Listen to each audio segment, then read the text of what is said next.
бәріне сәлем. Мен Кусманова Дина Қонышқызы. Семей қаласында номер 3 жалпы орта білім беретін мектептің 3 Б сынып оқушысымын.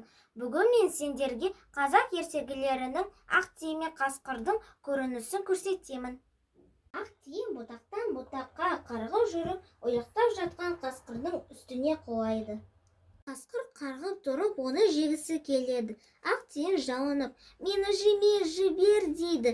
Жарайды, жіберем, бірақ сен маған айт, неліктен сендер әр уақытта шат болып жүресіңдер?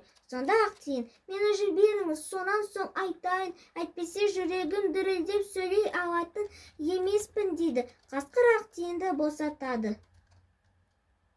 Тиін ағаш басына шығып алып, сен қасқыр залынсың, залындық ішіңді жандырады. Сондықтан әрқашан қапалы жүресің. Біз ешкімге жауыздық істемейміз. Сол үшін де әр уақытта шат болып жүреміз депті.